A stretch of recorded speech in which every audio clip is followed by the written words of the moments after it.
We're speaking today with Norman Finkelstein. He received his doctorate in 1988 from the Department of Politics at Princeton University. For many years he taught political theory and the Israeli-Palestinian conflict. He's currently an independent scholar. Mr. Finkelstein is the author of 5 books, which have been translated into more than 40 foreign editions, including The Holocaust Industry, Reflections on the Exploitation of Jewish Suffering, Beyond Chutzpah, on the Misuse of Anti-Semitism and the Abuse of History, and Image and Reality of the Israel-Palestine Conflict. He's just completed a new book entitled A Farewell to Israel, The Coming Breakup of American Zionism, which will be released in 2009. Mr. Finkelstein, welcome to Maastricht. Well, thank you. I'd like to start off, we just listened to you speaking at the Studium Generale event from Maastricht University. I was wondering if you could tell us, do you notice a difference in your reception in the United States as opposed to in Europe at all? No, actually the audiences, college audiences, their reception tends to be fairly homogeneous. Wherever I speak, there seems to be an element of seriousness, earnestness, and interest. If you treat the audience with respect, or if you treat a college classroom with respect, wherever you go, it's pretty much the same reception. The Holocaust Industry, Reflections on the Exploitation of Jewish Suffering, was published in 2000. I was wondering if you could tell us what the Holocaust industry is. Basically, it's the exploitation of the colossal suffering of Jews during World War II for political and then for a certain period financial gain. The political gain was basically using the Nazi Holocaust as a club to silence criticism of Israel. And at some point, this Holocaust compensation racket, the extraction of monies from European governments in the name of what were called needy Holocaust victims, began. And several, I think that figure comes now to about $20 billion, were coerced from European governments, mostly on fraudulent grounds. Okay. You've spoken about the Holocaust in 2 different lights. One is the historical event, the Nazi Holocaust, and the other is the ideological Holocaust that you're mentioning now, that's used as a means of profiteering. Would that be a fair categorization? Profiteering and political intimidation. Could you contrast the two? What is the picture of the actual history as opposed to the one that's presented? Yeah, the actual history, there are many competent historians who've done excellent research on the topic. It's not the historians that usually get the big reviews in the mainstream media. They treat the topic with great seriousness. And as I say, there's accumulated a significant body of research pioneered by Raoul Hilberg, the Austrian-born and an American political scientist, his book being The Destruction of the European Jews. And then there's all of this schlock nonsense, which basically is used to defend Israel and deflect criticism of Israeli policy. You can usually tell this literature because it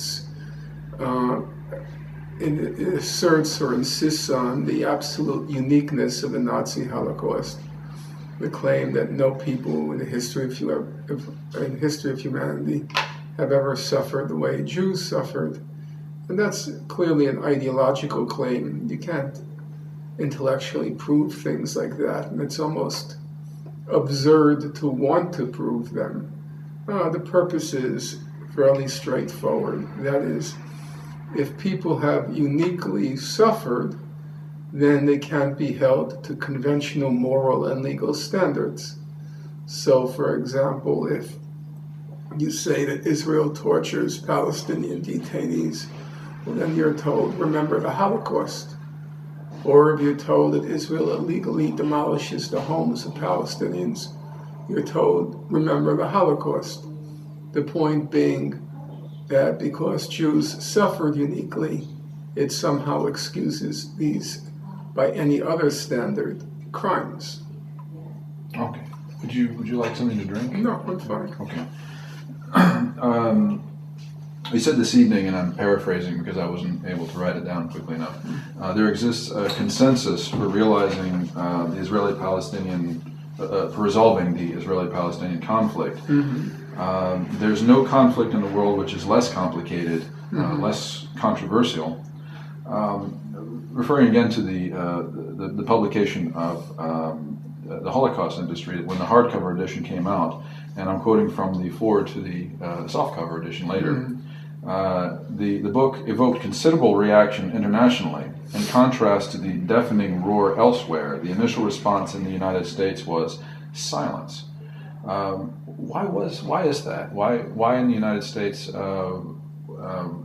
is there this idea that it's such a complex issue, and why was there silence when this book came out?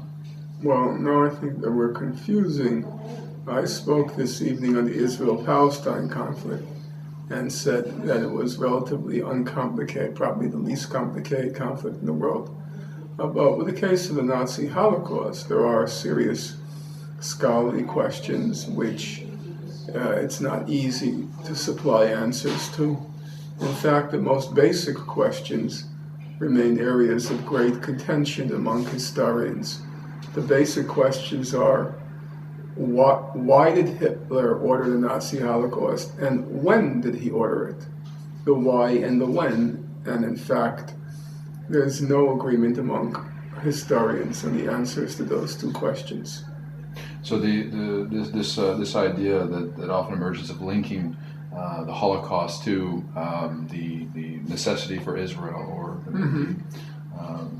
that's not a valid correlation, or people can make that sort of argument, and I don't think it's in itself invalid.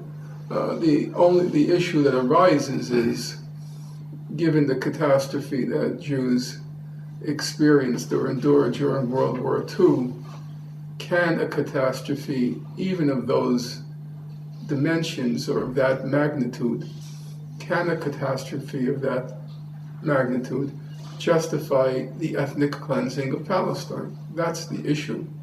And in my opinion, the answer is no. No amount of human suffering can justify the kinds of suffering which were inflicted on the people that clearly had no responsibility for the suffering itself.